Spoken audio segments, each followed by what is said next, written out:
Bienvenidos a la clase complementaria de Introducción a la Economía Colombiana. En esta ocasión vamos a discutir sobre la política social.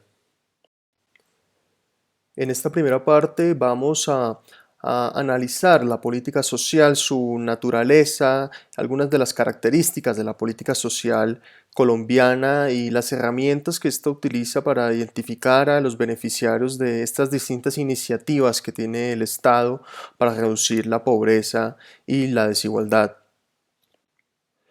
La política social se utiliza básicamente para nivelar el campo de juego en una sociedad.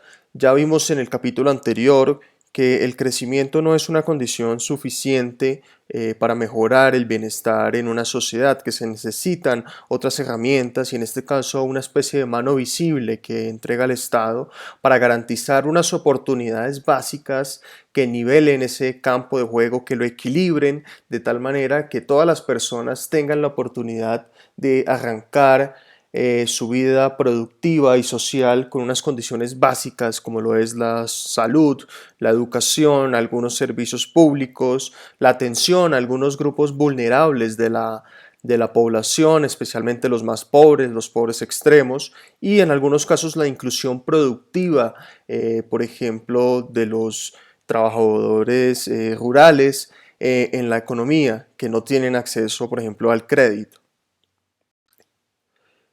Arranquemos con la naturaleza y las características de la política social que se manifiesta a través de ese gasto público social que ya habíamos tocado en algunas clases pasadas. Eh, Precisamente esta idea de que el crecimiento no basta, de que necesitamos nivelar el campo de juego, le da una razón de ser a lo que conocemos como el gasto público social. Eh, Precisamente el Estado decide cuál es la dirección, hacia dónde debería empujarse el gasto público social, quién se beneficia, cómo se compone este gasto público social, bajo qué rubros, todo con la mira de reducir la pobreza y la desigualdad. El impacto distributivo del gasto público social, que es una variable clave al analizarlo, depende de distintas variables. En primer lugar está el monto, cuánto dinero se está destinando a estos programas sociales, cómo se financia estos programas a través de impuestos directos, indirectos, algunos impuestos que tienen esa destinación específica para financiar este gasto, cómo se reparten los beneficios entre los ciudadanos, a quiénes debe llegar, a quiénes debe estar focalizado este gasto, y una variable que es clave pero a veces no se tiene en cuenta y es la evaluación de los programas, que debe ser lo más rigurosamente posible con los mejores análisis estadísticos y debe ser constante en el tiempo. Por otro lado, vamos a introducir el concepto de la focalización, que lo que busca es que el gasto llegue a las personas que más lo necesitan, ¿sí? No queremos que este gasto público social llegue a personas que ya tienen unas buenas dotaciones de salud, de educación, entre otras variables. En términos formales, lo que queremos es que el impacto redistributivo por cada peso gastado en los programas sociales sea el máximo posible. Aquí vale la pena detenernos un poco en el marco institucional que rodea la política del gasto social. Y lo que sabemos es que la Constitución de 1991 tiene un rol muy importante. Es una de las constituciones más generosas del mundo en estos aspectos sociales.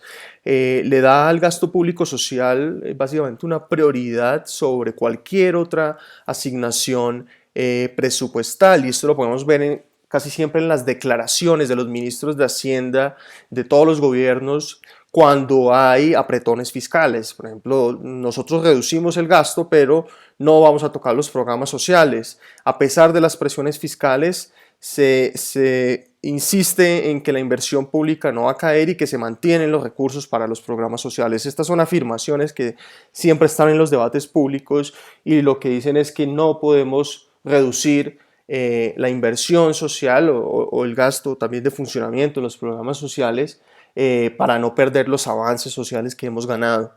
Precisamente este decreto de 1996 lo va a definir como el gasto social es aquel cuyo objetivo es la solución de las necesidades básicas insatisfechas en salud, educación, saneamiento ambiental, agua potable, vivienda y, esto es importantísimo, las tendientes al bienestar general y al mejoramiento de la calidad de vida de la población. Y todos se preguntarán, bueno, ¿qué es el bienestar general? ¿Qué es el mejoramiento de la calidad de vida? Esto es una definición muy amplia y ha dado a polémicas y a gasto que tal vez no sea necesario, o a la creación de algunos impuestos para financiar algunas actividades que no necesariamente podríamos definir como gasto público social, y pues a un sinnúmero de interpretaciones. Entonces uno de los grandes retos que tiene la política social es acotar estas interpretaciones de lo que en realidad es el gasto social. Ahora hablemos de la focalización. ¿Cómo medir la focalización? Empecemos hablando de que los subsidios son la mayor parte del gasto público social, o son una de las mayores herramientas que se utilizan en este aspecto y abarcan casi una tercera parte del presupuesto de la nación, de todos los gastos que éste hace.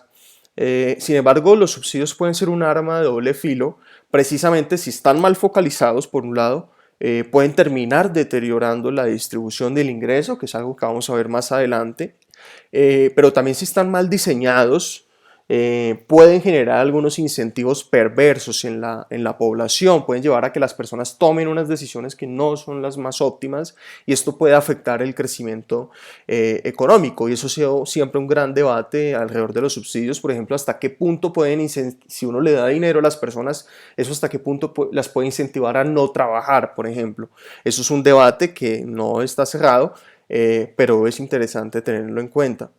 Hay una paradoja, y es que a veces los subsidios que están mejor focalizados, como los subsidios productivos, por ejemplo, son los que tienen los menores montos. Entonces, cuando se mira la imagen distributiva de los subsidios, pues estos no van a tener mucho peso a la hora de corregir la desigualdad en el país. Una forma de medir esta focalización es coger y partir a la población en los quintiles que ya hemos discutido, o en deciles del ingreso, esto es en grupos de igual tamaño de la población, entre los menos ricos y los más ricos, y mirar a quién les está llegando los recursos.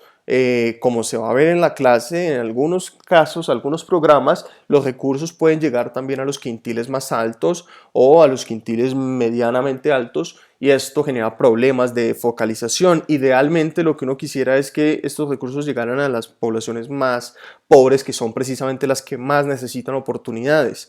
Sin embargo, cabe añadir que hay personas que argumentan a favor de la universalidad en el acceso a estos recursos, como lo es, por ejemplo, la educación. Hay personas que argumentan a favor de la educación universal independientemente del ingreso, y esto genera un debate muy interesante, si en términos de educación necesitamos darle a los que más necesitan o simplemente es asegurarle a todos. Pero entra la discusión importante de, bueno, si hay gente que puede pagar por su educación o puede acceder a créditos, ¿por qué deberíamos estar financiándosela? Eso ya es un debate que trasciende ya, digamos, los límites morales de la discusión. También se argumenta a favor de los ingresos básicos, el ingreso básico universal, un piso de protección para toda la población, y entregarle un cheque de dinero a todas las personas. Y esto pues ya se enmarcan los debates sobre la automatización del empleo, entre otras cosas que ya hemos venido discutiendo, pero son interesantes tenerlas. Sin embargo, en nuestro país lo que predomina es la idea de la focalización. Precisamente porque los recursos públicos son bajos, la tributación es baja, hay poco dinero para financiar los programas sociales, el endeudamiento, etcétera. Y precisamente los recursos son sagrados, y en principio necesitaríamos que llegaran a los que más lo necesitan. Tal vez las sociedades con más dinero podrían darse el lujo de universalizar el acceso a los recursos. Por el lado de la eficiencia, tenemos que pensar en cómo evaluar esta eficiencia, qué podemos hacer. Por un lado podemos hablar de que no necesariamente una mayor cobertura, como hemos discutido, la mayor cobertura en salud, en educación, eso no necesariamente se traduce en una mayor calidad de estos programas sociales. Eso por un lado. Pero por el otro lado, podemos ya mirar las cifras y analizar la capacidad que tiene el gasto público social para reducir la pobreza y la desigualdad en un país. Esa es una forma de mirar si está siendo eficiente su uso, además de la focalización, que ha sido un gran debate en los últimos años. Incluso se han propuesto proyectos de ley para intentar mejorar esta eficiencia y focalización de los subsidios y los programas sociales. ¿Sí? Y lo que observamos y los análisis rigurosos que analizan el gasto público en Colombia, lo que dicen es, claro, este reduce la pobreza. Entonces lo que nos dice es, no solo necesitamos crecimiento, sino que podemos descomponer los cambios en la pobreza y atribuirle una parte del crecimiento, pero otra parte a las ayudas estatales, y vemos que estas son importantes para reducir la pobreza, especialmente en las zonas rurales, que son las que más las necesitan. Sin embargo, el impacto en la desigualdad de todos estos programas y estas ayudas institucionales es mínimo. No cambia mucho la desigualdad y esto lo van a ver más adelante con las cifras, pero esto se explica básicamente por unos programas que son muy cuantiosos, como las pensiones, pero están muy mal focalizados, como vamos a ver más adelante. Si cambiamos una metodología internacional que tiene en cuenta no solo, digamos, las transferencias, sino también el peso de los impuestos, y hace una especie de medida de distribución del ingreso antes y después de impuestos, el impacto es mínimo. Incluso la distribución del ingreso en un país como Colombia, en los países de América Latina, queda intacta antes y después de impuestos. Entonces lo que nos dice es que esta mano visible no está haciendo mucho por reducir la desigualdad, y esto se explica es porque las redes de seguridad social y de protección social en los países de la región son muy débiles. Ahora pasemos a la principal herramienta que utiliza el Estado colombiano para definir la elegibilidad de las personas en los programas sociales, que es precisamente el SISBEN. El SISBEN es simplemente un indicador de los niveles de vida, nada más. Surge, digamos, de esta idea de la Constitución, que más allá de definir lo que es el gasto público social, fijó ciertos criterios necesarios para garantizar que los recursos sociales estén bien focalizados, que lleguen a la población más pobre y vulnerable del país. Y esta necesidad le da origen precisamente al SISBEN, que no es más que un sistema de identificación de los potenciales beneficiarios de los programas sociales. Básicamente es un indicador que ordena a los hogares colombianos según los niveles de vida que estos tengan, ¿sí? Mide las condiciones socioeconómicas, el acceso a educación, los materiales de la vivienda, de los distintos hogares, por medio de unas encuestas que vamos a discutir más adelante. Cabe añadir que ser encuestado para entrar a la base del SISBEN no conlleva automáticamente a ser un recipiente de las ayudas estatales. Esta normalmente ha sido una confusión que ha habido en torno a esta idea. Digamos, en teoría todas las personas, toda la población debería hacer parte de la base del SISBEN independientemente de su nivel de ingreso. Precisamente estas confusiones llevan a que la gente piense que el SISBEN es un programa social o que sea un subsidio, cuando en realidad no es. Y lo peor de todo es que ha llevado a que surjan distintos comentarios que incrementan el clasismo y el arribismo que hay en nuestra sociedad, cuando esto es simplemente un indicador que ordena los hogares y al que todos deberíamos pertenecer, parte de esta base. Lo importante del SISBEN para determinar ese acceso a los programas sociales es precisamente el puntaje que este otorga. Este nos permite identificar una persona en el índice del SISBEN. Para hacer esta identificación hay dos pasos, hay dos articulaciones. La primera es entre los municipios. Los municipios se encargan de levantar esta información, de encuestar a los hogares. Muchas veces los hogares pueden presentarse voluntariamente a pedir que los encuesten si creen que deberían ser receptores de un programa social.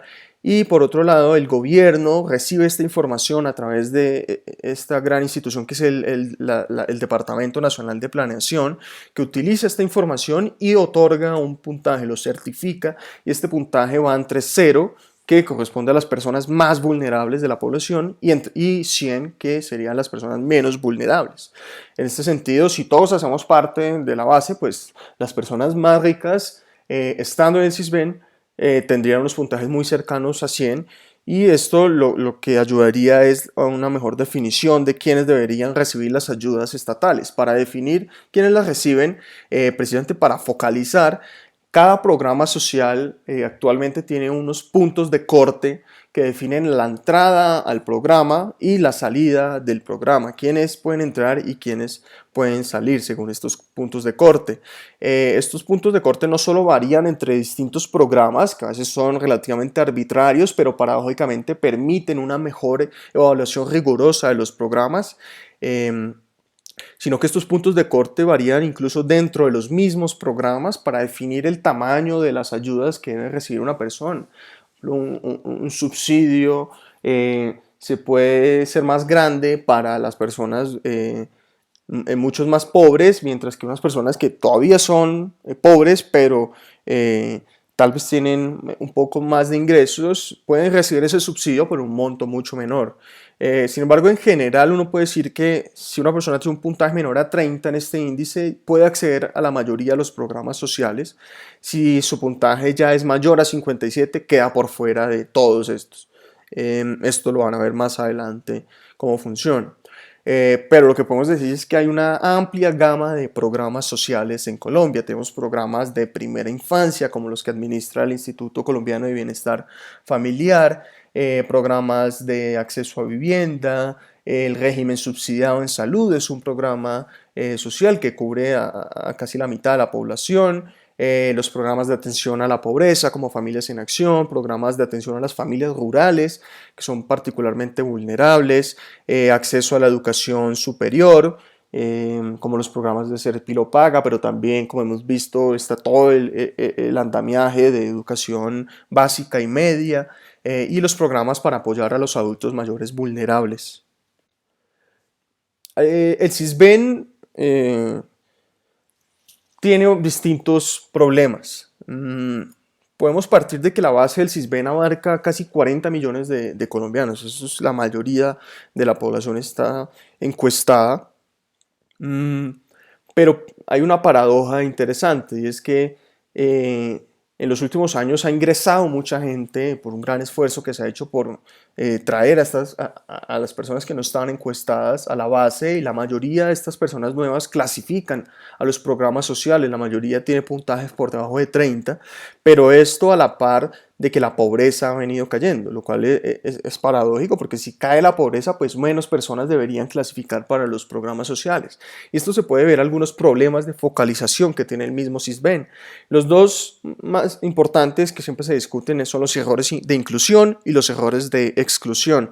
Los errores de inclusión tienen que ver con que personas que no son pobres, que no deberían clasificar para un programa social, terminan obteniendo puntajes que las hacen beneficiarias de los programas.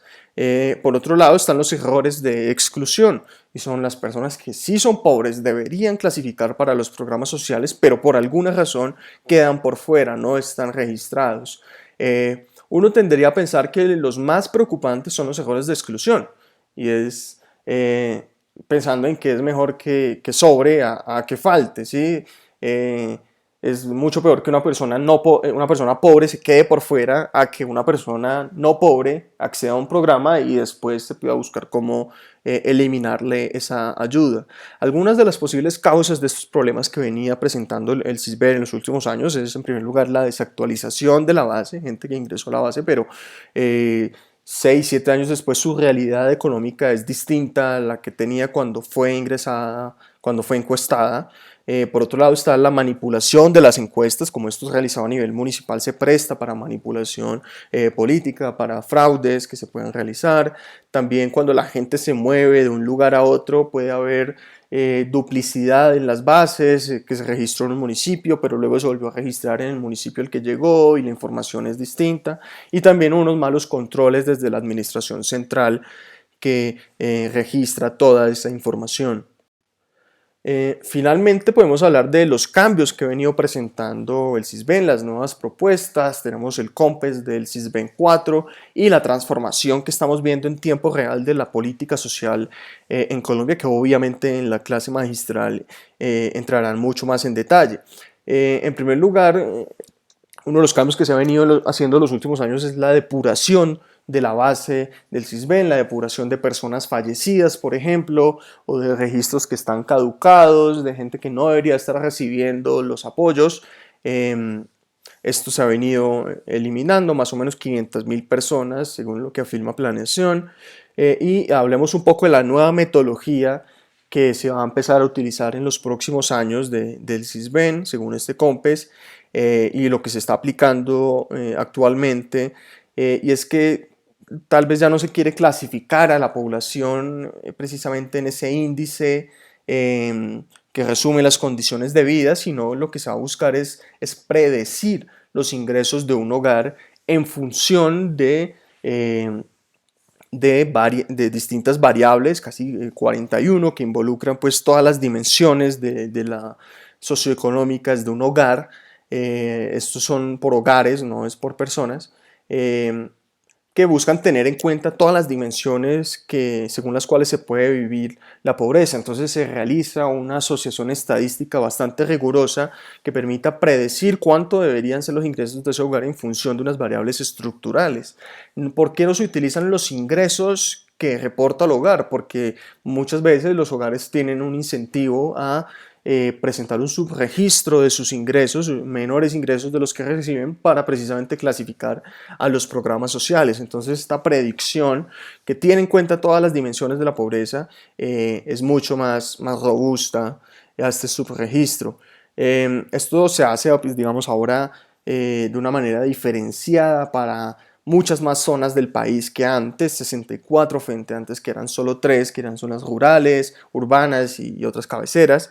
Y estas predicciones de los ingresos, no los ingresos observados, se utilizan para ubicar a los hogares en distintas clases sociales, como las que hemos visto: la pobreza extrema, la vulnerabilidad, la clase media, la clase alta, según el número de líneas de indigencia que acumulen estos ingresos. Una persona que tenga unas 5 líneas, que sus ingresos correspondan a unas 5 líneas de indigencia, clasifican en cierto grupo. Una persona que tenga que acumule demasiadas líneas de indigencia, pues seguramente va a ser una persona más rica. Y lo que se busca es que la elegibilidad en los programas sociales se haga a partir de este número de líneas de indigencia que acumulen los hogares. Se busca utilizar nuevas tecnologías, más registros entre distintas entidades bancarias, municipales, del gobierno, etcétera. La georreferenciación, que es la ubicación de los hogares pues en el mapa. Estas nuevas tecnologías también pueden ayudar bastante. Finalmente aterrizamos en esa transformación de la política social que está viviendo el país. Normalmente las crisis se han utilizado en el país para hacer cambios importantes en la política social, para llegarle a las personas más vulnerables, pero en el pasado estas transformaciones eran muy lentas y es impresionante lo que se ha hecho en los últimos meses para, digamos, atender a la población más vulnerable, adaptar estos nuevos cambios que proponía la nueva metodología a la emergencia sanitaria que se está viviendo actualmente. Y algo muy interesante es que ya la política social lo que está intentando es no solo llegarle a las personas más pobres o pobres extremas, sino también a esa población vulnerable que se ha hecho tanto énfasis en el curso, que es la mayoría de la población, casi el 40% de la población, y está, digamos, con un pie en la clase media, pero con otro pie en la pobreza. Entonces, digamos, en una emergencia como la que estamos viviendo, tiene una gran posibilidad de entrar de nuevo a la pobreza.